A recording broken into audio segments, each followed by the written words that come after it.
وہ تمام گھروں کا سر. بیت اللہ میں جا کے دعائیں مانگو, غلاف پکڑ کے دعائیں مانگو, اور ملتزم سے چمٹ کے دعائیں مانگو. ہمارے نبی صلی اللہ علیہ وسلم نے ملتزم سے چمٹ کے دعائیں مانگی ہیں. وہ ایک ہمارے ساتھ ایک مولوی صاحب تھے, وہ کہہ رہے ایک دیہاتی آیا, میں نے وہاں ملتزم پہ دیکھا وہ چمٹ کے نا ملتزم دعا مانگ رہا ہے, وہ بیچارہ سیدھا سادہ دیہاتی. پھر مجھے آ کے بتا رہا, کہہ رہے آج تو ہم نے اللہ کا گریبان پکڑ کے دعا مانگی ہے. آج تو ہم نے اللہ کا گریبان پکڑ کے بولا ہے کہ میرا یہ کام کر دے. وہ سیدھا سادہ آدمی تھا بیچارہ, اس کو نہیں پتا. جیسے ہم بالکل کسی کا گریبان پکڑ لیتے نا, بھائی یہ کام کر, کہہ رہے آج تو ہم نے اللہ کا گریبان پکڑ کے بولا ہے کہ اللہ میرا یہ کام کر دے.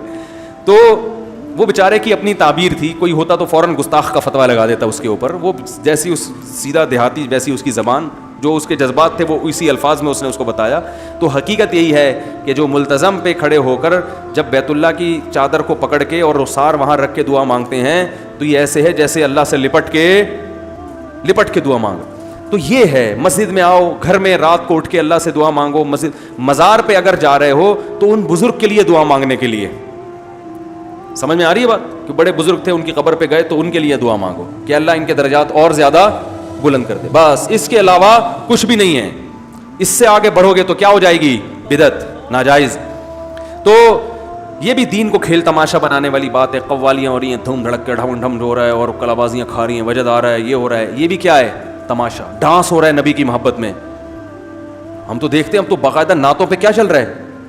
میں نے وہاں دیکھا وہ سمندر کے کنارے کچھ لڑکے کیا کر رہے ہیں, ایک نعت چل رہی ہے اور ڈانس کر رہے ہیں. یہ بھی دین کو کیا ہے, یہ دین کے ساتھ کیا ہے یہ. اور نعتوں کے اسٹائل بھی اسی قسم کے آ رہے ہیں. نعت میں ایک وقار ہونا چاہیے, ایک نور ہونا چاہیے. نعت پڑھنے کا انداز ایسا جیسے کوئی فلم کا گانا ہو. تو یہ نعت کے ساتھ مذاق ہے یا نہیں ہے. ایسے اسٹائل میں نعتیں کہ لوگ تھرکنا شروع, ناچنا شروع, کلابازیاں کھا رہے ہیں. پتہ ہی نہیں چلتا پہلی نظر میں کہ یہ نعت پڑھ رہا ہے, یہ کوئی مائیکل جیکسن کا کوئی گانا چل رہا ہے. تو یہ سب چیزیں کیا ہیں, انہوں نے دین کو کیا بنا لیا, انٹرٹینمنٹ, تفریح کا ذریعہ. دین اصل کیا تھا. قرآن میں آج ہم نے آیتیں پڑھی, قل تعالوا, آؤ میں تمہیں بتاتا ہوں. اے نبی ان سے کہو آؤ. جیسے کیسے پیار سے ہم کسی کو کہتے ہیں نا, یار تو ادھر ادھر جا رہا ہے, تو بھٹک رہا ہے, آ جا ادھر آ جا, چھاؤں میں آ جا ذرا. مجھ سے لوگ آتے ہیں نا, کوئی الگ گھریلو مسئلہ کہنا حضرت سب کے سامنے میں کہتا ہوں ادھر چھاؤں میں آ جاؤ, حالانکہ چھاؤں ہوتی نہیں ہے. ادھر چھاؤں میں آ جاؤ, ذرا ادھر بتاؤ کیا کہنا چاہ رہے ہو.